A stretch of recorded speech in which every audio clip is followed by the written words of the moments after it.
আসসালামু আলাইকুম ওয়া রাহমাতুল্লাহি ওয়া বারাকাতুহু। নাহমাদুহু ওয়া নুসাল্লি আলা রাসূলিহিল কারীম। পরম করুণাময় আল্লাহ তাআলা বলেন, ওয়া নাদা নূহুর রাব্বাহু।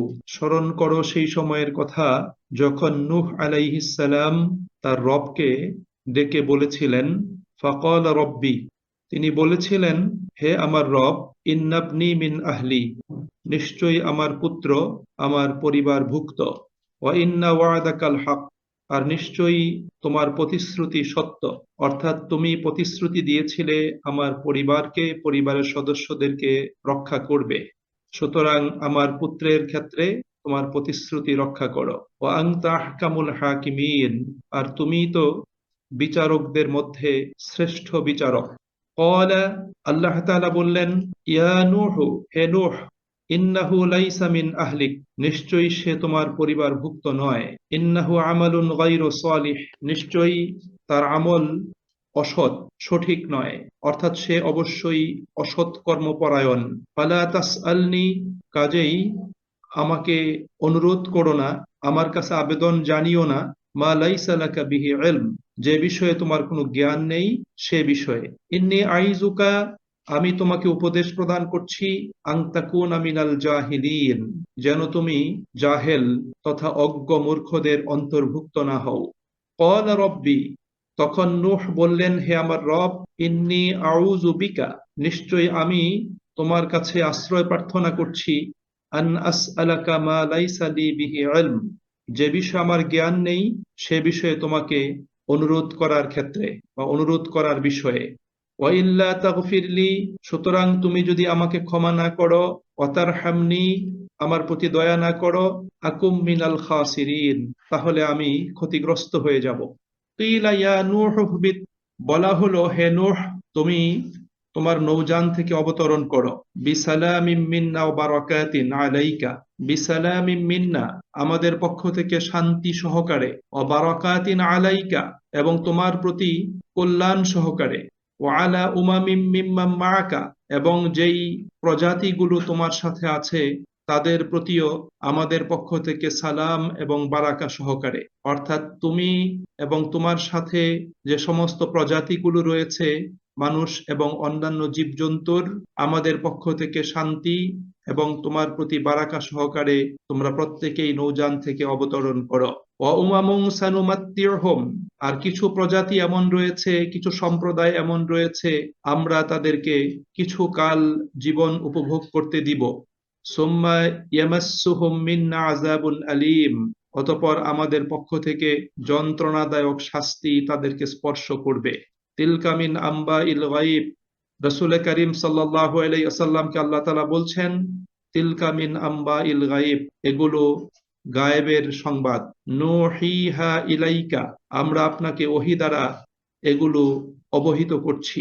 মা কুনতা তা'লামুহা আনতা, যা এর আগে আপনি জানতেন না, ওয়ালা কাওমুকা মিন ক্বাবলি হাযা, এবং আপনার সম্প্রদায়ও জানতো না। ফাসবির, সুতরাং ধৈর্য ধারণ করুন, সবর করুন। ইন্নাল আকিবাতা লিল মুত্তাকিন, নিশ্চয়ই শুভ পরিণাম মুত্তাকিদের জন্যই রয়েছে। বারাকাল্লাহু লানা ওয়া লাকুম ফিল কুরআনিল আযীম ওয়া নাফা'না ওয়া ইয়্যাকুম বিল আয়াতি ওয়াজ যিকরিল হাকীম। সুপ্রিয় ভাই এবং বোনেরা, আজকে তেলাওয়াত হয়েছে কোরআনুল হাকিমের 11 নম্বর সূরা, সূরা আল হুদ।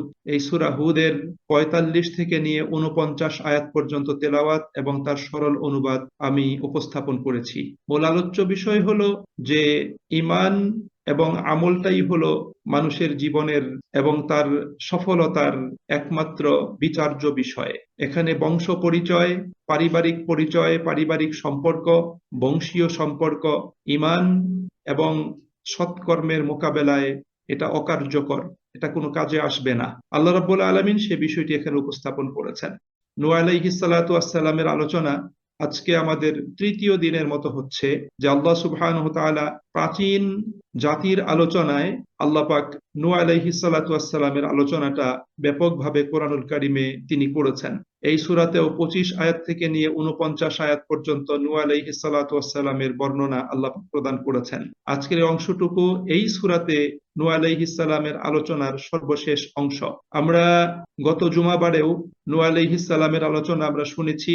সেখানে আল্লাহ সুবহানাহু ওয়া তাআলা নূহ আলাইহিস সালাতু ওয়াস সালামের আলোচনা যেখানে শেষ করেছিলেন 44 নম্বর আয়াতে, সেখানে আল্লাহ পাক মহাপ্লাবনটাকে একটা নির্দিষ্ট সময়ের পরে সেটাকে থামিয়ে দিয়েছিলেন। জমিনকে বলেছিলেন পানিগুলো শুষে নেওয়ার জন্য, আকাশকে বলেছিলেন বর্ষণ বন্ধ করার জন্য, এবং মাটির ভিতর থেকে যে পানির উদ্গীরণ হচ্ছিল আল্লাহ পাক সেগুলোকে বন্ধ করে দিয়েছিলেন। এবং নূহ আলাইহিস সালাতু ওয়াস সালামের নৌযান জুদি পর্বতমালায় সেখানে থেমে গিয়েছিল।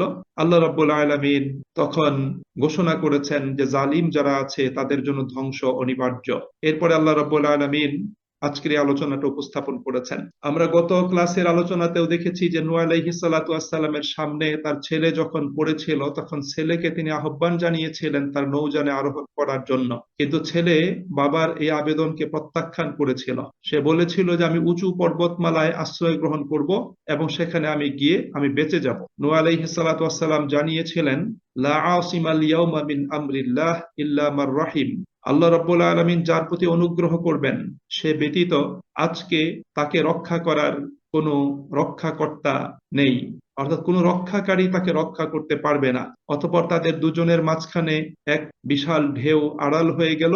তখন তার ছেলে এবং বাবার মাঝখানে বিচ্ছিন্নতা তৈরি হলো। সুপ্রিয় ভাই এবং বন্ধুরা, আল্লাহ রাব্বুল আলামিন এই বিষয়গুলো অত্যন্ত চিত্তাকর্ষক ভাবে, হৃদয়গ্রাহী পদ্ধতিতে এবং অত্যন্ত আলংকরিক ভাষায় আল্লাহ পাক আমাদের সামনে উপস্থাপন করেছেন। আমরা জানি যে নবীরাও মানুষ ছিলেন, তাদের মধ্যে মানবিক সকল গুণাবলী ছিল। পরিবার পরিজনের প্রতি, স্ত্রী সন্তানদের প্রতি, আত্মীয় স্বজনের প্রতি, সমাজের মানুষের প্রতি তাদের দরদ ভালোবাসাও ছিল। তারা মানবিক গুণাবলীর ঊর্ধ্বে কেউ ছিলেন না। তবে নবীরা সকল ক্ষেত্রেই আল্লাহ রাব্বুল আলামিনের নির্দেশ ক্রমে তারা এই মানবিক দুর্বলতার কাছে তারা কখনোই পরাজিত এবং পরাস্ত হন নাই।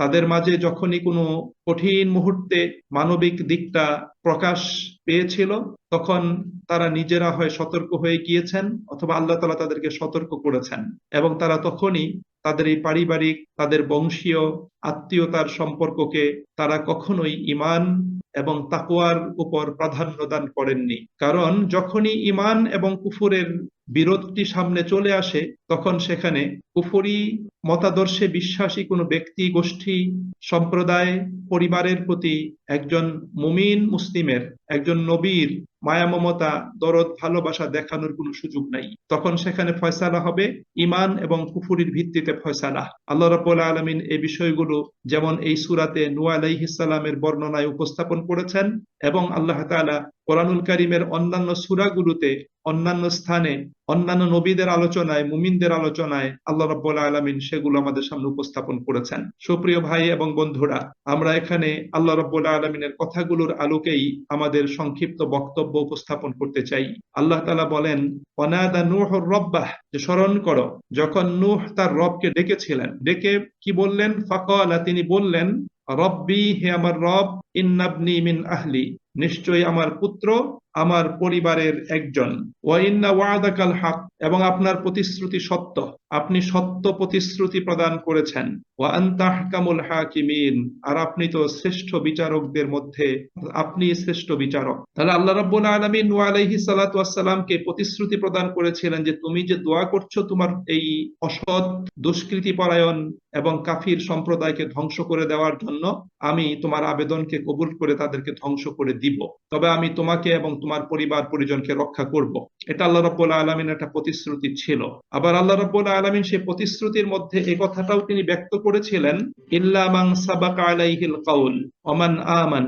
আল্লাহ রাব্বুল আলামিন বলছেন যাদের বিরুদ্ধে পূর্ব সিদ্ধান্ত হয়েছে তারা ব্যতীত তোমার পরিবার পরিজনকে রক্ষা করব। এটা আল্লাহ রাব্বুল আলামিনের প্রতিশ্রুতি ছিল। নূহ আলাইহিস সালাতু ওয়াস সালাম এই ক্ষেত্রে তিনি যখন তার একটা পুত্র এরকম প্রচন্ড ঢেউয়ের মাঝখানে হাবুডুবু খাচ্ছিল, ডুবে যাচ্ছিল, যখন পিতা তার এই পুত্রকে তিনি সামনে দেখতে পেলেন তখন নবী হয়ে থাকলেও মানবিক সেই মায়া মমতার টানে তিনি পুত্রের প্রতি দয়া পরবশ হয়ে আল্লাহ পাকের কাছে আবেদন জানালেন, আল্লাহ যেন তার পুত্রের প্রতি দয়া করেন, আল্লাহ যেন তাকে রক্ষা করেন। তখন আল্লাহ রাব্বুল আলামিন নূহ আলাইহিস সালাতু ওয়াস সালামকে আল্লাহ পাক কি করলেন, সতর্ক করে দিলেন। তবে এখানে আরেকটি কথা সাথে সাথে আছে যে নূহ আলাইহিস সালাতু ওয়াস সালাম তিনি আবেদন জানালেন, কিন্তু আবেদন জানানোর পরে আবার এ কথাটাও তিনি ব্যক্ত করলেন যে ওয়া আনতা আহকামুল হাকিমিন, যে আপনি তো বিচারকদের মধ্যে শ্রেষ্ঠ বিচারক। এ কথার মাধ্যমে তিনি জানিয়ে দিলেন যে আল্লাহ, আপনার যে সিদ্ধান্ত সেই সিদ্ধান্তই চূড়ান্ত সিদ্ধান্ত, এবং আপনার সিদ্ধান্তটা হলো নির্ভেজাল জ্ঞান এবং পূর্ণ ইনসাফের ভিত্তিতেই আপনি সিদ্ধান্ত গ্রহণ করেন। সে অনুসারে আপনি কারো জন্য নাজাতের নির্দেশ দিয়েছেন এবং কারো জন্য দিয়েছেন ডুবে যাওয়ার নির্দেশ। এই যেহেতু নির্দেশ আপনি প্রদান করেছিলেন, সেই হিসাবে আমি আপনার নিকট থেকে সেই ইনসাফপূর্ণ বিষয়টি আমি আপনার কাছে চাই, সে আবেদনই আমি আপনার কাছে জানাই। তিনি এই কথাটা তিনি ব্যক্ত করলেন। তখন আল্লাহ রাব্বুল আলামিন নূহ আলাইহিস সালাতু ওয়াস সালামকে জানিয়ে দিলেন, ক্বালা ইয়া নূহ, আল্লাহ তাআলা বললেন, হে নূহ, ইন্নাহু লাইসা মিন আহলিক, নিশ্চয়ই সে আপনার পরিবারভুক্ত নয়। ইন্নাহু আমালুন গায়রু সালিহ, নিশ্চয়ই সে দুষ্কৃতী বা দুষ্কর্ম পরায়ণ, তার আমল সঠিক নয়, তার আমল বিনষ্ট হয়ে গিয়েছে। ফালা তাসআলনি মা লাইসা লাকা বিহি ইলম, সুতরাং যে বিষয়ে আপনার কোনো জ্ঞান নেই সে বিষয়ে আপনি আমার কাছে আবেদন জানাবেন না। ইন্নী আইযুকা আন তাকুনা মিনাল জাহিলিন, আমি আপনাকে সতর্ক করে দিচ্ছি, আমি আপনাকে নসিহত প্রদান করছি, যেন আপনি এই আবেদন জানিয়ে অজ্ঞ মূর্খদের অন্তর্ভুক্ত হয়ে না যান। আল্লাহ রাব্বুল আলামিন এই বিষয়টি নূহ আলাইহিস সালাতু ওয়াস সালামকে তিনি কি করলেন, আল্লাহ রাব্বুল আলামিন জানিয়ে দিলেন। এখানে আল্লাহ সুবহানাহু ওয়া তাআলা প্রথমত এই কথা বললেন যে আমি যাদেরকে নাজাত দিব, রক্ষা করব বলেছিলাম, তাদের মধ্যে তোমার ছেলে অন্তর্ভুক্ত নয়, সে তাদের মাঝে পড়ে না। এটা আল্লাহ রাব্বুল আলামিনের কথা। তাদের অন্তর্ভুক্ত হওয়ার তার কোনো যোগ্যতা নেই, কারণ তার ঈমান নেই, তার আমল সঠিক নয়। সেই দৃষ্টিকোণ থেকে তাকে তোমার পরিবারের সদস্য মনে করাটা ঠিক হবে না। এই কথাটা আল্লাহ রাব্বুল আলামিন নূহ আলাইহিস সালাতু ওয়াস সালামকে আল্লাহ পাক জানিয়ে দিলেন। এখানে আপনারা যদি তাফহিমুল কোরআন পড়েন, তাহলে তাফহিমুল কোরআনে এই সূরার 49 নম্বর টিকাতে সুন্দর একটা দৃষ্টান্ত প্রদান করা হয়েছে, একটা উদাহরণ উপস্থাপন করা হয়েছে। উদাহরণটা হলো যে কোনো ব্যক্তির শরীরের যদি কোনো একটা অঙ্গ বা অংশে যদি পচন ধরে, তখন বিজ্ঞ ডাক্তার বা সার্জন তখন সেই অঙ্গটা কেটে ফেলার জন্য সিদ্ধান্ত নেন। এখন রোগী যদি ডাক্তারকে বলে যে এই অঙ্গটা আপনি কেটে ফেলতে চাচ্ছেন, এটা তো আমার শরীরের একটা অংশ, সুতরাং আপনি এটা আমার শরীরের অংশটা কেটে ফেলে দিবেন, ডাক্তার তখন বলে যে না, এটা তোমার শরীরের অংশ নয়, কারণ এটা পচে গিয়েছে। এই জবাবের অর্থ হলো প্রকৃতপক্ষে এই অংশটি, এই অঙ্গটা শরীরের সম্পর্ক নাই এরকম না, বরং তার অর্থ হবে তোমার শরীরের জন্য সুস্থ এবং কার্যকর অঙ্গের প্রয়োজন। যে অঙ্গটা নষ্ট হয়ে গিয়েছে সেটা তোমার শরীরের জন্য প্রয়োজন নাই, কারণ পচা অংশ যদি শরীরের সাথে রেখে দেওয়া হয়, তাহলে বাদবাকি সমস্ত শরীরটাও এই পচা অংশটা নষ্ট করে দিবে। কাজেই যে অংশটি পচে গেছে সেটি কেটে ফেলাটাই হলো তোমার জন্য প্রয়োজন। আল্লাহ রাব্বুল আলামিন নূহ আলাইহিস সালাতু ওয়াস সালামের ক্ষেত্রে এই বিষয়টি তিনি আমাদের সামনে উপস্থাপন করেছেন। এখানে দ্বিতীয়ত আরেকটা গুরুত্বপূর্ণ সত্যের প্রতি আল্লাহ পাক দৃষ্টি আকর্ষণ করেছেন। সেই আকর্ষণটা হলো যে স্থূল দৃষ্টি সম্পন্ন লোকেরা সন্তানকে ভালোবাসে, লালন পালন করে। উদ্দেশ্য হলো এটা যে সন্তানকে লালন পালন করলে এই সন্তান পরবর্তীতে আমার জন্য তারা কি করবে, দুনিয়াতে তারা আমাকে উপার্জন করে খাওয়াবে, আমাকে লালন পালন করবে, আমাকে দেখাশোনা করবে, এই একটা উদ্দেশ্য তাদের ভিতর থাকে। তাদের সৎ বা অসৎ হওয়ার ব্যাপারটি তখন তাদের কাছে গুরুত্বপূর্ণ থাকে না, কিন্তু মুমিনের দৃষ্টি হবে সত্যের প্রতি নিবদ্ধ। তাকে তো ছেলে মেয়েদেরকে শুধু এই দৃষ্টিকোণ থেকে দেখতে হবে যে এরা আল্লাহ রাব্বুল আলামিনের পক্ষ থেকে তার কাছে আমানত, আল্লাহ আমানত রেখেছেন। সুতরাং তাদেরকে শুধুমাত্র আল্লাহ রাব্বুল আলামিনের সন্তুষ্টির জন্য ঈমান এবং নৈতিকতার দিক থেকে তৈরি করতে হবে। যদি তারা ঈমান এবং নৈতিকতার দিক থেকে তৈরি না হয়, তাহলে বুঝতে হবে এই সন্তান আমার জন্য একটা বিপদের কারণ হবে। আল্লাহ রাব্বুল আলামিন এই মহাসত্যটি আমাদের সামনে তুলে ধরেছেন।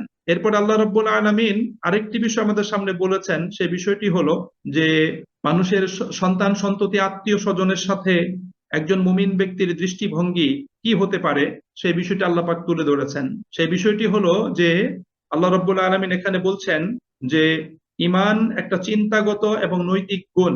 এই গুণের পরিপ্রেক্ষিতে মানুষকে মুমিন বলা হয়।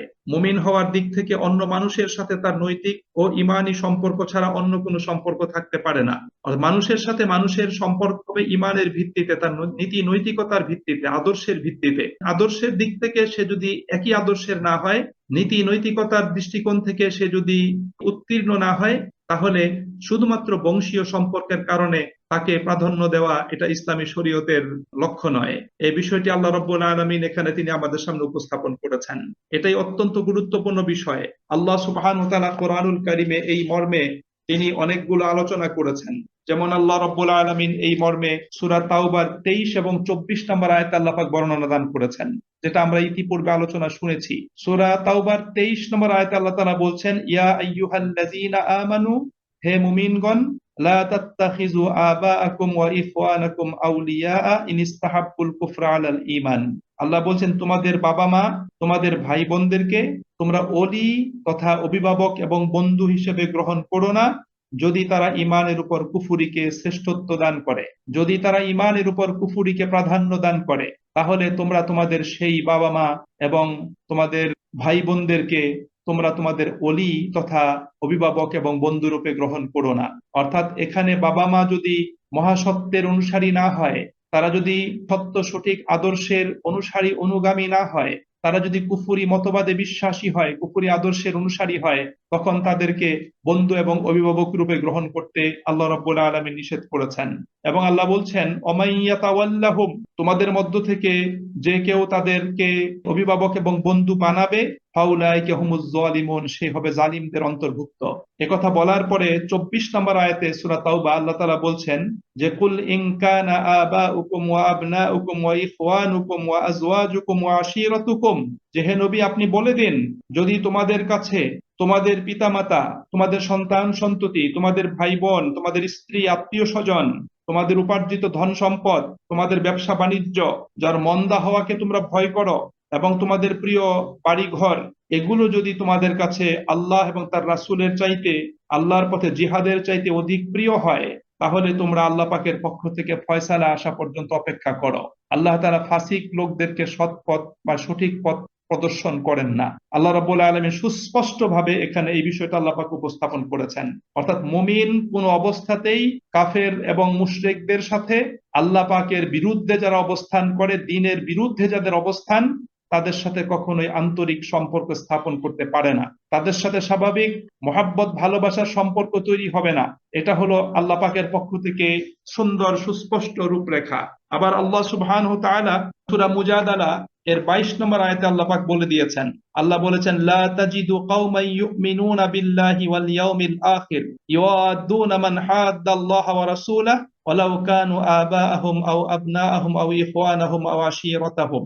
আল্লাহ বলছেন, এমন কোন মুমিনকে তুমি খুঁজে পাবে না যে মুমিনগণ আল্লাহ এবং আখিরাতের উপর বিশ্বাস স্থাপন করে, তারা তাদের যারা আল্লাহর সাথে বিদ্বেষ পোষণ করে, আল্লাহ এবং তার রাসূলের বিরোধিতা করে, এমন লোকদের সাথে তারা মহাব্বত এবং ভালোবাসার সম্পর্ক তৈরি করবে, এবং তারা তাদের মা বাবা, তাদের ছেলে মেয়ে, তাদের ভাই বোন, তাদের আত্মীয় স্বজন যাই হোক না কেন, অর্থাৎ নিকটতম মানুষগুলোও যদি আল্লাহ এবং তার রাসূলের বিরুদ্ধে অবস্থান নেয়, মা বাবা যদি আল্লাহ এবং তার রাসূলের বিরুদ্ধে অবস্থান নেয়, ছেলে মেয়ে যদি আল্লাহ এবং আল্লাহ রাসূলের বিরুদ্ধে অবস্থান নেয়, স্বামী স্ত্রী যদি আল্লাহ পাকের এবং তার রাসূলের বিরুদ্ধে অবস্থান নেয়, আত্মীয় স্বজনও যদি আল্লাহ এবং তার রাসূলের বিরুদ্ধে অবস্থান নেয়, তাহলে একজন সত্যানুসারী মুমিন তাদের সাথে কখনোই মহাব্বত এবং ভালোবাসার সম্পর্ক রাখতে পারে না।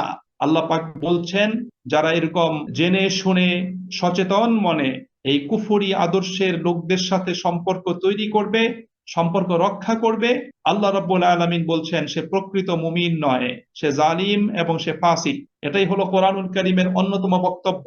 এছাড়া আল্লাহ রাব্বুল আলামিন কোরআনুল কারীমের আরো অনেকগুলো আয়াতে কাফের মুশরিকদের সাথে বন্ধুত্বের ভালোবাসার সম্পর্ক তৈরি করতে আল্লাহ পাক নিষেধ করে দিয়েছেন। সেরকম অন্যতম একটি আয়াত হলো সূরা আলে ইমরানের 28 নম্বর আয়াত। আল্লাহ তাআলা বলছেন, লা ইয়াত্তাখিযিল মুমিনুনাল কাফিরিনা আউলিয়া মিন দুনিল মুমিনিন। আল্লাহ বলছেন যে মুমিনরা মুমিনদেরকে ছাড়া কাফিরদেরকে বন্ধু, অভিভাবক, পৃষ্ঠপোষক হিসাবে গ্রহণ করবে না। এটা আল্লাহ রাব্বুল আলামিনের সুস্পষ্ট বক্তব্য। এবং আল্লাহ সুবহানাহু ওয়া তাআলা সূরা আলে ইমরানের অন্য আরেকটি আয়াতে আল্লাহ সুবহানাহু ওয়া তাআলা বলছেন যে ইয়া আইয়ুহাল্লাযীনা আমানু ইন তুতিউ ফারীকাম মিনাল্লাযীনা উতুল কিতাবা ইয়ারুদ্দুকুম বা'দা ঈমানিকুম কাফিরিন, যে হে মুমিনগণ, যাদেরকে ইতিপূর্বে কিতাব প্রদান করা হয়েছিল, তোমরা যদি তাদের সেই কুফরি মতাদর্শের অনুসরণ করো, তাদের যদি আনুগত্য করো, তবে তারা তোমাদেরকে ঈমানের পথ থেকে বিচ্যুত করে তোমাদেরকে কাফের বানিয়ে ফেলবে। এজন্যই কিন্তু আল্লাহ রাব্বুল আলামিনের পক্ষ থেকে এই নির্দেশনা। সুতরাং নূহ আলাইহিস সালাতু ওয়াস সালাম যখন, যদিও তিনি নবী এবং সচেতন মনেই, তার ভিতর যখন সেই মানবিক দিকটি প্রাধান্য পেল, পুত্রের প্রতি তার দয়া মায়া মমতা দেখা দিল, তখন তিনি সেই পিতৃসুলভ দয়া মায়া মমতার সেই বিষয়টিকে সামনে নিয়ে আল্লাহ পাকের কাছে যখন আবেদন জানালেন, তখন আল্লাহ রাব্বুল আলামিন তাকে সতর্ক করে দিলেন যে না, তোমার এই আবেদন পিতা হিসাবে ঠিক আছে, কিন্তু নবী হিসাবে, মুমিন হিসাবে তোমার আবেদনটা ঠিক নাই। সে তোমার পুত্র সত্য, সে তোমার পরিবারের সদস্য, এটা সত্য, কিন্তু তার আমল সঠিক না হওয়ার কারণে, সেই ঈমানের পথে অবস্থান না নেয়ার কারণে এবং তোমার প্রচারিত নীতি আদর্শকে গ্রহণ না করার জন্যে সে তোমার পরিবারের সদস্য পদ হারিয়েছে। সুতরাং এখন আর তাকে তোমার পরিবারের সদস্য মনে করা তোমার ঠিক হবে না, এখন তাকে পরিত্যাগ করতে হবে, তার ব্যাপারে কোনো আবেদন জানানো যাবে না। যদি তুমি তার ব্যাপারে কোনো আবেদন জানাও, তাহলে তুমি জাহেলদের, অজ্ঞ মূর্খদের অন্তর্ভুক্ত হয়ে যাবে। এই বিষয়টি আল্লাহ রাব্বুল আলামিন এখানে সুস্পষ্টভাবে তিনি আমাদের সামনে উপস্থাপন করেছেন। সুতরাং এটা হচ্ছে কুফরি এবং ঈমানের বিরোধের ক্ষেত্রে সিদ্ধান্ত নেওয়ার একটা বিষয়, যে কুফরি এবং ঈমান দুইটার বিরোধ তৈরি হয়েছে, সেই ক্ষেত্রে একজন মুমিনকে সিদ্ধান্ত নিতে হবে, এবং মুমিন সিদ্ধান্ত নিয়ে তাকে অবশ্যই কি করতে হবে, তাকে অবশ্যই ঈমানের পক্ষ অবলম্বন করতে হবে। তাকে কোনো অবস্থাতেই ঈমানের বিষয়টিকে বিনষ্ট করে দিয়ে, তার স্বার্থ নষ্ট করে দিয়ে, ঈমানকে ক্ষতিগ্রস্ত করে কোনো অবস্থাতেই কুফরির দিকে তাকে ঝুঁকে পড়া যাবে না। এটা আল্লাহ রাব্বুল আলামিন সুস্পষ্ট করে এখানে বর্ণনা করেছেন। এখানে আরেকটা বিষয় রয়েছে, যে এখানে আল্লাহ রাব্বুল আলামিন যে ইন্নাহু বলে নূহ আলাইহিস সালাতু ওয়াস সালামের দোয়াকে বুঝিয়েছেন। প্রথমত ইন্নাহু বলে তার পুত্রকে বোঝানো হয়েছে। আল্লাহ বলছেন ইন্নাহু আমালুন গায়রু সালিহ, আল্লাহ বলছেন অর্থাৎ তোমার পুত্রের আমলটা খারাপ, সে দুষ্কৃত পরায়ণ।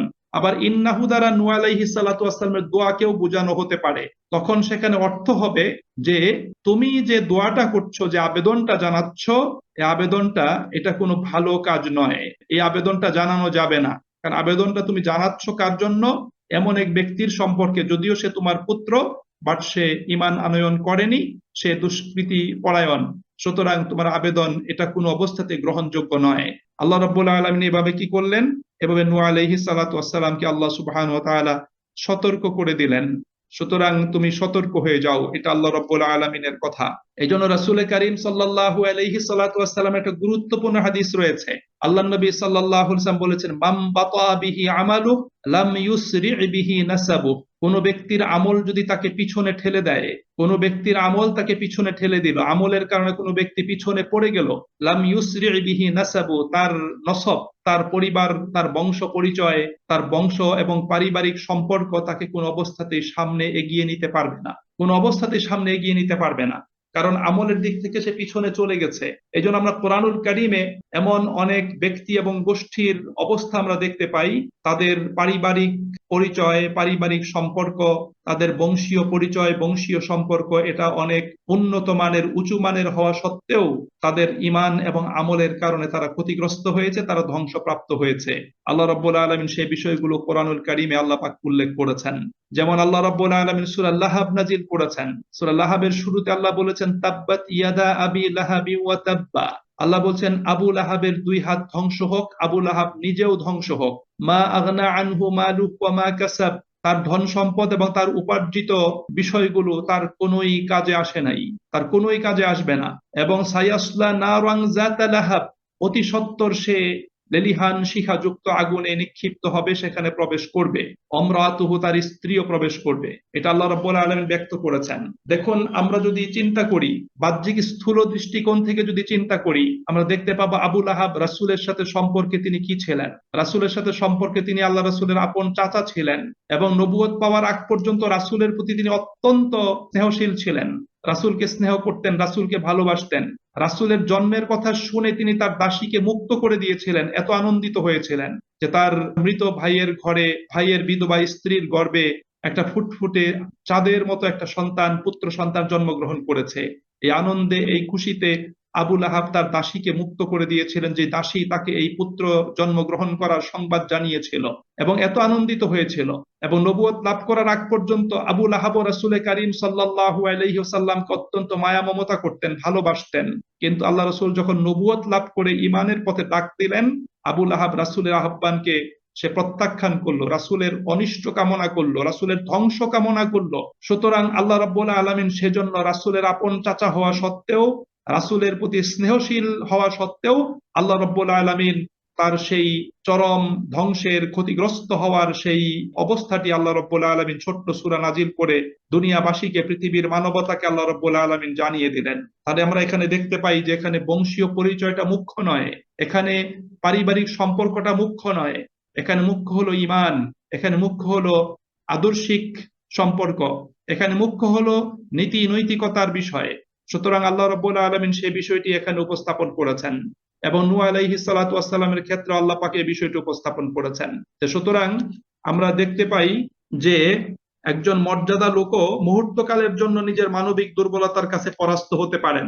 একজন উঁচু মানের নীতি নৈতিকতা সম্পন্ন ব্যক্তি অনেক সময় তিনি তার পারিবারিক সদস্যদের প্রতি, তার সামাজিক ভাবে তার সাথে যারা সম্পর্কিত তাদের প্রতি তিনি মুহূর্তকালের জন্য হলেও মানবিক দুর্বলতার কাছে তিনি পরাজিত হয়ে যেতে পারেন। কিন্তু যখনই তিনি অনুভব করেন যে তার এটা ঠিক হচ্ছে না, অথবা আল্লাহ তাআলার পক্ষ থেকে তাকে এই অনুভূতি জাগিয়ে দেওয়া হয়, তখন তিনি কাঙ্ক্ষিত মানের নিচে নেমে যাচ্ছেন, এটা যখন তিনি বুঝতে পারেন, তখনই তিনি নিজেকে সংশোধন করে নিয়ে তিনি আবার সঠিক অবস্থানে চলে আসেন। নূহ আলাইহিস সালাতু ওয়াস সালামের বিষয়ে তাই ঘটেছিল। আল্লাহ যখন তাকে বললেন, ফালা তাসআলনি মা লাইসা লাকা বিহি ইলম, যে বিষয়ে তোমার কোনো জ্ঞান নাই সে বিষয়ে আমার কাছে আবেদন জানিও না, তখন নূহ আলাইহিস সালাতু ওয়াস সালাম আল্লাহ পাকের কাছে বললেন, ক্বালা রাব্বি, নূহ বললেন, হে আমার রব, ইন্নী আউযু বিকা আন আসআলাকা মা লাইসা লি বিহি ইলম, যে হে আল্লাহ, যে বিষয়ে আমার কোনো জ্ঞান নেই, যার প্রকৃত মর্মটা আমি নিজে জানি না, সে বিষয়ে তোমার কাছে আবেদন জানানো থেকে আমি কি করি, আমি তোমার কাছে আশ্রয় প্রার্থনা করছি। আমি আবেদন জানিয়েছিলাম, আমি এখন বুঝতে পারছি আমার আবেদন জানানোটা ঠিক হয়নি। আমি আবেগবশত সন্তানের প্রতি স্নেহশীল হওয়ার কারণে আমি আমার সন্তানকে সামনে দেখে আমি স্থির থাকতে পারিনি। বাট তুমি যখন আমাকে সতর্ক করে দিলে এবং আমি নিজে বুঝতে পারলাম যে আমার আবেদন জানানো ঠিক হয়নি, সুতরাং আমি তোমার কাছে আশ্রয় প্রার্থনা করছি। আমার এই বিষয়ে কোনো জ্ঞান নেই, সুতরাং তুমি আমাকে কি করো না, এই বিষয়ে তুমি ভৎসনা করো না। এরপরে তিনি আল্লাহ পাকের কাছে অনুতপ্ত হয়ে, লজ্জিত হয়ে তিনি আল্লাহ পাকের কাছে ক্ষমা প্রার্থনা করলেন।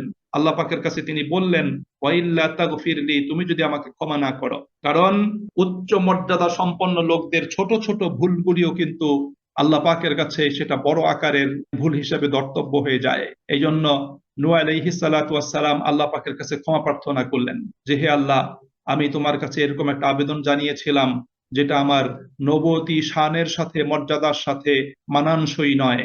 সুতরাং আমি তোমার কাছে ক্ষমা প্রার্থনা করছি। তুমি যদি আমাকে ক্ষমা না করো, অতারহামনি, এবং আমার প্রতি দয়া না করো, আকুম মিনাল খাসিরিন, তাহলে আমি ক্ষতিগ্রস্ত হয়ে যাব।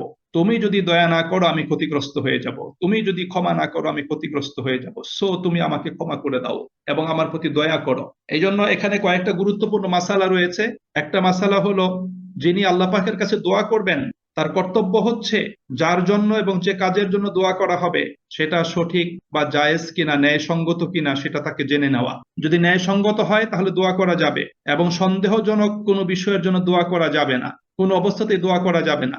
আপনি দেখেন অনেক সময় আমরা যারা সরকারি দায়িত্ব পালনে রত ছিলাম বা আছি, বা সামাজিক কারণে অনেক সময় আমরা কাফের, মুশরিক, ফাসিকদের পক্ষে আমরা দোয়া করি। অনেক সময় ইসলাম বিরোধী, ইসলামের দুশমনদের জন্য দোয়া করা হয়, ইসলামের দুশমনদের জন্য কল্যাণ কামনা করা হয়। কিন্তু এটা কোন অবস্থাতেই সঠিক দৃষ্টিকোণ থেকে ঠিক না। ইসলামের দুশমনদের জন্য দোয়া করা যাবে না। আমাদের সমাজ জীবনে এমন অনেক প্রভাবশালী মানুষ আছে যারা নামে মুসলিম হওয়া সত্ত্বেও তারা ইসলামের দুশমন। তারা ইসলামকে উৎখাত করতে চায়, ইসলামের আলোকে নিভিয়ে দিতে চায়, ইসলামের অগ্রযাত্রাকে ব্যাহত করতে চায়, এবং সমাজ জীবনে যারা ইসলামের প্রতিষ্ঠার জন্য যারা কাজ করে তাদেরকে নিশ্চিহ্ন করে দিতে চায়।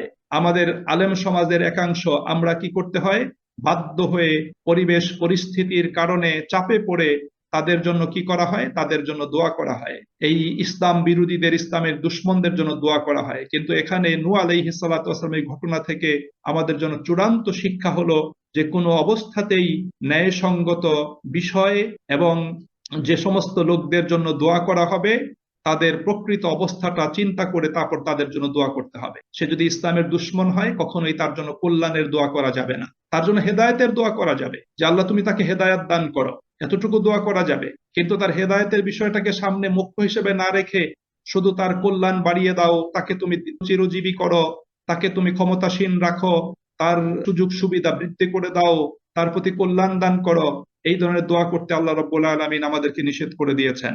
এরপরে দ্বিতীয়ত হলো, মুমিন এবং কাফেরের মধ্যে যতই নিকটাত্মীয়তার সম্পর্ক থাক না কেন, ধর্মীয় সামাজিক ক্ষেত্রে উক্ত আত্মীয়তার প্রতি লক্ষ্য করা যাবে না, কোন অবস্থাতেই লক্ষ্য করা যাবে না। তৃতীয়ত, কোনো ব্যক্তি যতই সম্ভ্রান্ত বংশীয় হোক না কেন এবং যতই বুজুর্গের সন্তান হোক না কেন, যদি সেই ইমানদার না হয়, তবে দ্বীনি দৃষ্টিকোণ থেকে তার আভিজাত্য বা নবীর নিকটাত্মীয় হওয়ার কোনো মূল্য নাই, কোনো মূল্য নাই এখানে। ঈমান, তাকওয়া এবং যোগ্যতার ভিত্তিতে মানুষের মর্যাদা নির্ণীত হবে, যেটা আল্লাহ রাব্বুল আলামিন সূরা হুজুরাতে বলেছেন, ইন্না আকরামাকুম ইনদাল্লাহি আতকাকুম, নিশ্চয়ই তোমাদের মধ্যে সেই ব্যক্তি হলো সবচেয়ে সম্মান এবং মর্যাদার অধিকারী, তোমাদের মধ্যে যে ব্যক্তি সবচেয়ে বেশি তাকওয়ার অধিকারী। আল্লাহ রাব্বুল আলামিন এই বিষয়টা এখানে আমাদের সামনে তুলে ধরেছেন। এখানে নূহ আলাইহিস সালাতু ওয়াস সালামের এই ঘটনা বর্ণনা করে আল্লাহ রাব্বুল আলামিন অত্যন্ত হৃদয়গ্রাহী পদ্ধতিতে তার ইনসাফ, এটা যে পক্ষপাতহীন, সেই বিষয়টা আল্লাহ পাক এখানে তুলে ধরেছেন। আল্লাহ পাকের ইনসাফটা পক্ষপাতহীন, আল্লাহ পাকের ইনসাফটা পক্ষপাত দুষ্ট নয়। মক্কার মুশরিকরা মনে করত যে আমরা তো ইব্রাহিম আলাইহিস সালামের বংশধর, আমরা তো কাবা শরীফের রক্ষণাবেক্ষণ করি, আমরা তো হাজীদেরকে পানি পান করাই, সুতরাং আমাদেরকে আর পরকালে কে আটকাবে, আমরা তো সরাসরি জান্নাতে চলে যাব। ইহুদি খ্রিস্টানরা এমনি ধরনের কিছু ধারণা তারা পোষণ করত, এখনো তারা পোষণ করে। যেমন ইহুদিরা বলতো, লাং তামাসসানান নারু ইল্লা আইয়ামাম মা'দুদাত, যে জাহান্নামের আগুন আমাদেরকে স্পর্শ করবে না, করলেও এই হাতে গোনা কয়েকটা দিনের জন্য, তারপর আমরা জাহান্নাম থেকে বের হয়ে আসব। এবং ইহুদি এবং খ্রিস্টানরা বলতো, নাহনু আবনাউল্লাহি ওয়া আহিব্বাউ, আমরা আল্লাহ পাকের ঔরসজাত সন্তান এবং আল্লাহ পাকের প্রিয় ভাজন, সো আমাদেরকে আল্লাহ পাক শাস্তি প্রদান করবেন না, এটা তাদের বক্তব্য ছিল। এবং বর্তমানে অনেক পথভ্রষ্ট মুসলিমরাও এ ধরনের মিথ্যা ধারণার উপর নির্ভর করে। তারা মনে করে আমরা অমুক বুজুর্গের আওলাদ, আমরা অমুক বুজুর্গের অনুসারী, অমুক পীরের মুরিদ, সুতরাং আমাদের কোনো চিন্তা নাই, আমাদের কোনো চিন্তা নাই, আমাদের সেই বুজুর্গ পিতামাতা, আমাদের সেই অলি বুজুর্গ, আমাদের পীর সাহেব যারা আছেন, আমাদের ব্যাপারে তারাই ফয়সালা করবেন, তারাই আমাদেরকে রক্ষা করবেন, এই ধরনের অনেক কিছু তারা মনে করে। এবং তারা মনে করে এই অলি বুজুর্গরা সুপারিশ করে আল্লাহ পাকের আদালত থেকে আমাদেরকে রক্ষা করে দিবে। কিন্তু আল্লাহ রাব্বুল আলামিনের এই কোরআনিক আলোচনা এটাই প্রমাণ করে যে এটা কোনো অবস্থাতেই হবে না। এবং এই মর্মে রাসূল কারীম সাল্লাল্লাহু আলাইহি সাল্লাতু ওয়াস সালামের অনেকগুলো হাদিসও রয়েছে। আল্লাহ নবী সাল্লাল্লাহু আলাইহি সাল্লাতু ওয়াস সালাম তার নিকট আত্মীয় স্বজনকে বারবার সতর্ক করেছেন। তিনি তার কন্যা ফাতেমাকে ডেকে বলেছেন, তার ফুপু সাফিয়াকে ডেকে বলেছেন, তার চাচা আব্বাসকে ডেকে বলেছেন যে, হে আমার প্রিয় চাচা আব্বাস, হে আমার প্রিয় ফুপু সাফিয়া, আমার প্রিয় কন্যা ফাতিমা, দুনিয়াতে তোমাদের যদি কোনো কিছু চাওয়ার থাকে আমার কাছে চেয়ে নাও, আমার সামর্থ্য অনুযায়ী আমার সম্পদ থেকে তোমাদেরকে দিয়ে দিব। কিন্তু রাসূলের চাচা হিসাবে, রাসূলের ফুপু হিসাবে, রাসূলের কন্যা হিসাবে আখিরাতে আমি তোমাদের জন্য কোনো কিছুই করতে পারবো না। নবী করিম সাল্লাল্লাহু আলাইহি সাল্লাম বিষয়টি তিনি আমাদেরকে এভাবে বিষয়টি জানিয়ে দিয়েছেন। সুতরাং সম্পর্ক হবে ইমানের ভিত্তিতে সম্পর্ক, সম্পর্ক শুধু নিজের এই বংশীয় রক্তের সম্পর্কের জন্য নয়। এই জন্য আমরা দেখতে পাই সাহাবায়ে আজমাইন রাদিয়াল্লাহু তাআলা আনহুম, তাদের যুগে নবী করিম সাল্লাল্লাহু আলাইহি ওয়াসাল্লামের সাথে যাদের পারিবারিক বংশীয় রক্তের সম্পর্ক ছিল, ঈমান না আনার কারণে তারা দূরে চলে গিয়েছে, তাদের সাথে রাসূল সম্পর্ক ছিন্ন করেছেন, তাদের বিরুদ্ধে যুদ্ধ করেছেন, তাদেরকে বন্দী করেছেন, তাদেরকে হত্যা করেছেন যুদ্ধের ময়দানে। আবার বেলাল, সুহাইল, খাব্বাব, খোবাইব এবং সেই সালমান ফার্সির মতো দূরবর্তী লোকগণ, যারা চেহারায় কালো ছিলেন, যারা ভাষায় অনারবি ছিলেন, যারা অতি দরিদ্র পরিবারের মানুষ ছিলেন, কিন্তু ঈমান এবং তাকওয়ার ভিত্তিতে তারা অগ্রসর হয়ে রাসূল করিম সাল্লাল্লাহু আলাইহি সাল্লাতু ওয়াস সালামের তার সাথে মজবুত বন্ধনে তারা আবদ্ধ হতে সক্ষম হয়েছিলেন। সুপ্রিয় ভাই এবং বন্ধুরা, এটাই কিন্তু মূল বিষয়।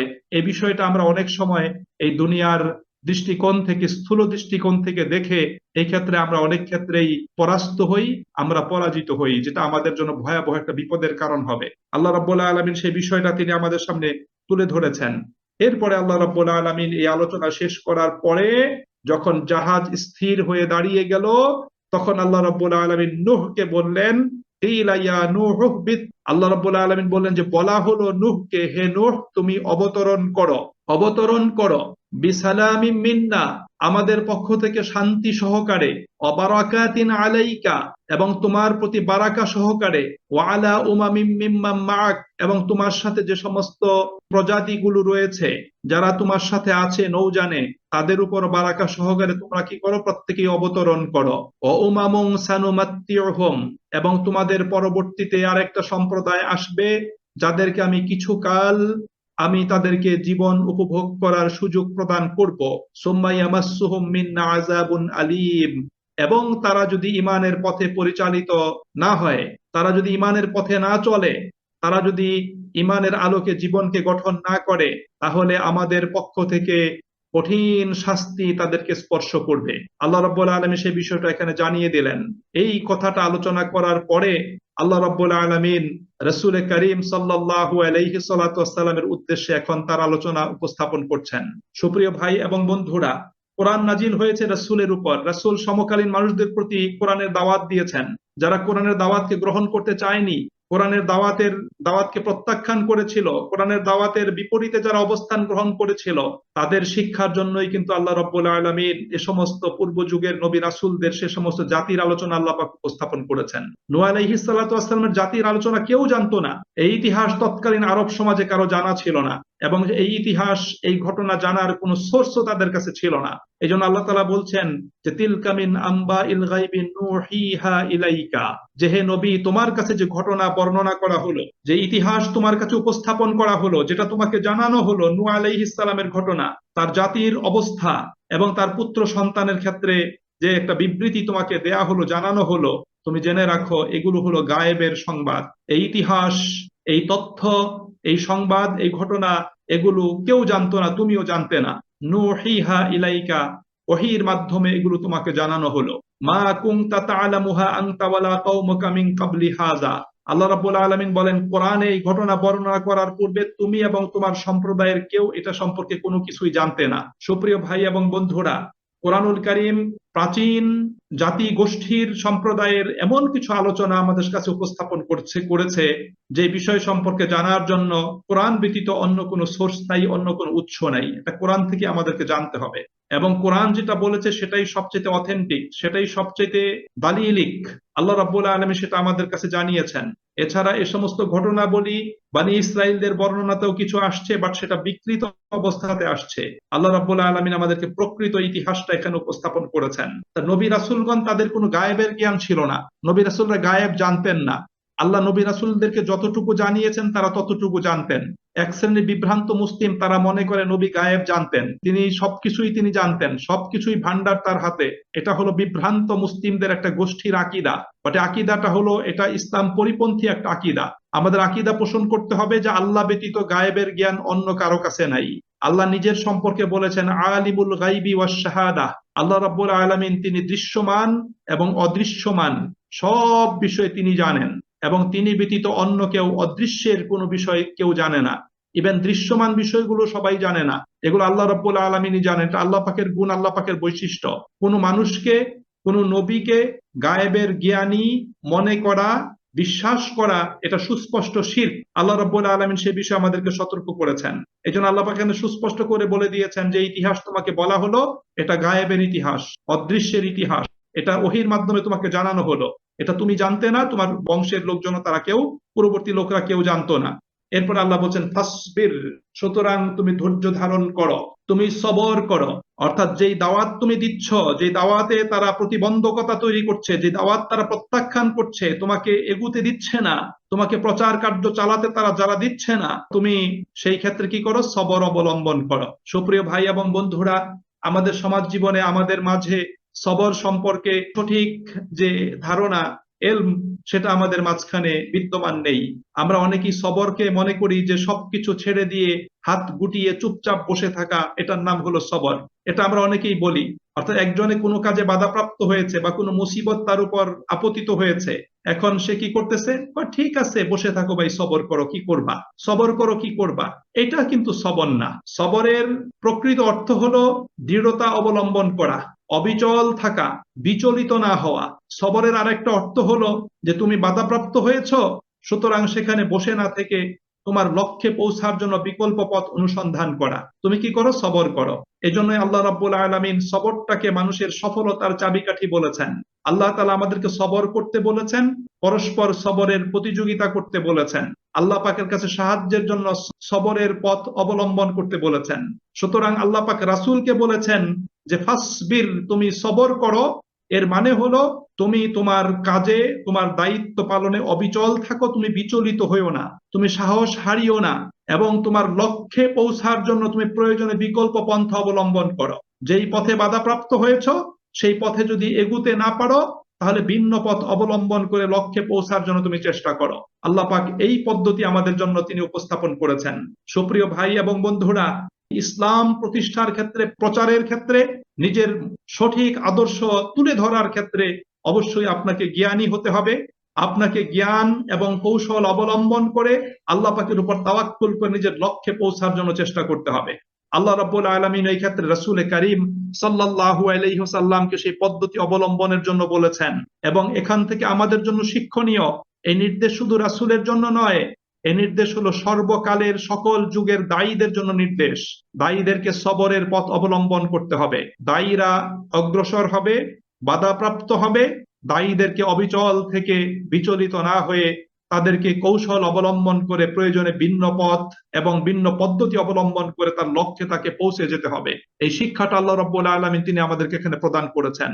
এরপরে আল্লাহ রাব্বুল আলামিন জানিয়ে দিয়েছেন, ইন্নাল আকিবাতা লিল মুত্তাকিন, নিশ্চয়ই মুত্তাকিদের জন্যই রয়েছে শুভ পরিণাম।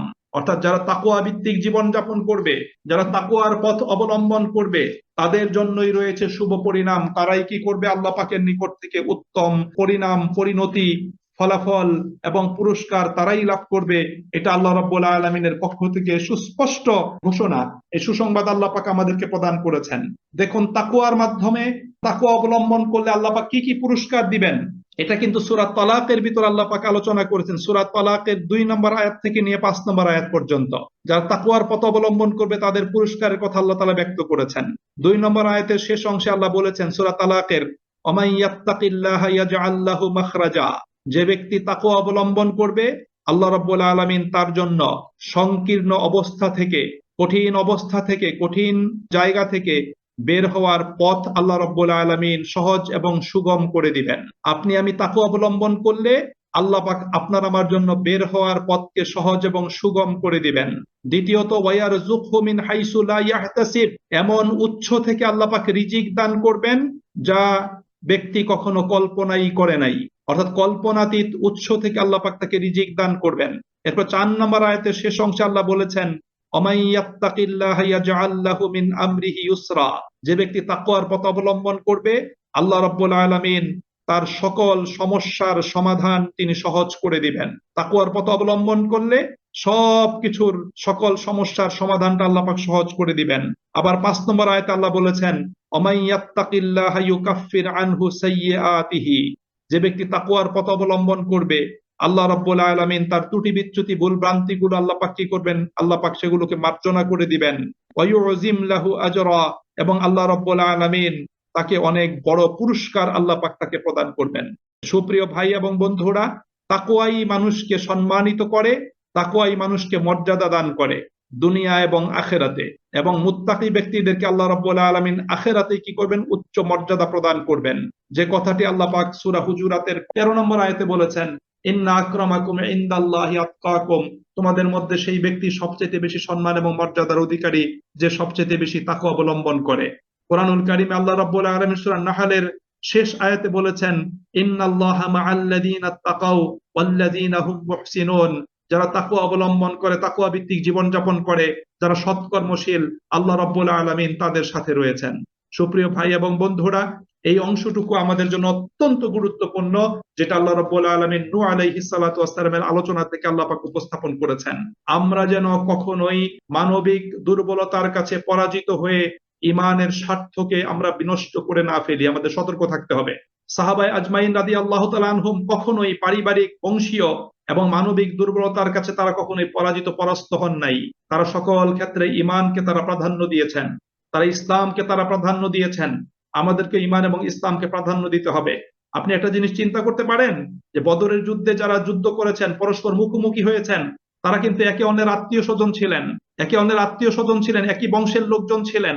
তারা কেউ বাবা ছেলের বিরুদ্ধে, ছেলে বাবার বিরুদ্ধে, ভাই ভাইয়ের বিরুদ্ধে তারা অস্ত্র ধারণ করেছিলেন। সেখানে কিন্তু এই বংশ পরিচয়টা মুখ্য ছিল না, সেখানে মুখ্য ছিল ইমানি পরিচয়, আদর্শিক পরিচয়, এটা ছিল মুখ্য বিষয়। সুতরাং আমাদেরকে আদর্শিক এবং ইমানি পরিচয়টাকে প্রাধান্য দিতে হবে। আমরা যেন কোন অবস্থাতেই ইমানি পরিচয়কে বিসর্জন দিয়ে আমরা যাতে বংশীয় পরিচয়কে রক্ষা করার চেষ্টা না করি, এটা গুরুত্বপূর্ণ একটা বিষয়। 2 নম্বরে হলো আমাদের আল্লাহ পাকের কাছে আবেদন নিবেদন জানাতে, আমাদের বাস বিচার করে চিন্তা করে আবেদন নিবেদন জানাতে হবে যে আমি যে আবেদনটা জানাচ্ছি এটা সঠিক হচ্ছে কিনা, সঠিক কাজের জন্য আবেদন হচ্ছে কিনা, সঠিক ব্যক্তির পক্ষে আবেদন হচ্ছে কিনা, এটা অবশ্যই আমাদেরকে জানিয়ে দিতে হবে। আমরা কখনো কোনো ভুল করে ফেললে তাৎক্ষণিক আমাদের কি করতে হবে, নিজেকে সংশোধন করে নিতে হবে, আল্লাহর কাছে ক্ষমা প্রার্থনা করতে হবে, আল্লাহ পাকের কাছে তাওবা করতে হবে যে আল্লাহ ভুল করেছি, তুমি মাফ করে দাও, তুমি দয়া করো। তুমি যদি ক্ষমা না করো, তুমি যদি মাফ না করো, তুমি যদি দয়া না করো, তাহলে আমি ক্ষতিগ্রস্ত হয়ে যাব। এটা হলো মূল বিষয়, এই বিষয়টা খুব খেয়াল করতে হবে। গায়েবের জ্ঞান একমাত্র আল্লাহ পাকের, অন্য কারো কাছে নাই। আল্লাহ পাকই সেটা আমাদেরকে জানান। আর প্রাচীন যুগের ইতিহাস জানার জন্য কোরআনের বিকল্প অন্য কোনো সোর্স নাই। কোরআনটাই হলো একমাত্র অথেন্টিক সোর্স, যে সোর্স থেকে আমরা প্রাচীন কালের ইতিহাসটা আমরা জানতে পারি। আর আমরা যেহেতু আল্লাহ পাকের দিনের পথে আমরা নেমে গিয়েছি, দিনের পতাকা হাতে নিয়েছি, এই পতাকা নিয়ে আমাদেরকে আমাদের গন্তব্যে পৌঁছতে হবে, আমাদের লক্ষ্যে উপনীত হতে হবে। সেই লক্ষ্যে আমাদেরকে অবশ্যই এই সবরের পথ অবলম্বন করতে হবে। সবরের জজবা নিয়ে আমাদেরকে অটল অবিচল থেকে বিচলিত না হয়ে সাহসের সাথে প্রয়োজনে বিকল্প পথ এবং পন্থা অবলম্বন করে আমাদের লক্ষ্যে পৌঁছার জন্য আমাদেরকে চেষ্টা করতে হবে। এবং আমাদেরকে কোনো অবস্থাতেই তাকওয়া বিসর্জন দেওয়া যাবে না। আমাদের ইমানের পথে, এই দিন কায়েমের পথে, দিনের প্রচার এবং প্রসারের পথে তাকওয়াটাই হলো সবচেয়ে বড় পাথেয়, সবচেয়ে বড় পুঁজি। এটা আমাদের অবশ্যই থাকতে হবে। বাতিল শক্তি আপনাকে আমাকে বিপদগামী করার চেষ্টা করবে, আমাদের পদস্খলন ঘটানোর চেষ্টা করবে, আমাদের কাছে নানা ধরনের অফার দিবে, আমাদেরকে আমাদের লক্ষ্য থেকে বিচ্যুত করার চেষ্টা করবে, আমাদের নিয়তের ভিতর গলদ তৈরি করবে, আমাদের কাজকে কলুষিত করার চেষ্টা করবে। বাট আমাদেরকে সচেতন মনে তাকওয়া অবলম্বন করে আমাদেরকে চলতে হবে। যদি আমরা সেটা চলতে পারি, আলহামদুলিল্লাহ আমরা সফল কাম হব। যেটা সূরা বাকারার হজের আলোচনায় আল্লাহ বলেছেন যে ওয়াত্তাকুনি ইয়া উলিল আলবাব, হে জ্ঞানী লোকেরা, তোমরা কি করো, আমাকেই ভয় করো, আমার অনুশাসন তোমরা মেনে চলো, আমার অবাধ্য তোমরা হইও না। সুপ্রিয় ভাই এবং বন্ধুরা, আসুন আমরা প্রত্যেকেই এই সংক্ষিপ্ত আলোচনা থেকে শিক্ষা গ্রহণ করি এবং বাস্তব জীবনে আল্লাহ রাব্বুল আলামিনের দেখানো পথ অনুসরণ করে নিজেদের লক্ষ্যে আমরা পৌঁছে নিজেদেরকে সফলকাম মানুষে পরিণত করি। আল্লাহ আমাদের সকলকে তৌফিক নসিব করুন, আল্লাহ আমাদের সকলকে কবুল করুন। ওয়া আখিরু দাওয়ানা আনিল হামদুলিল্লাহি রাব্বিল আলামিন। আসসালামু আলাইকুম ওয়া রাহমাতুল্লাহি ওয়া বারাকাতুহু।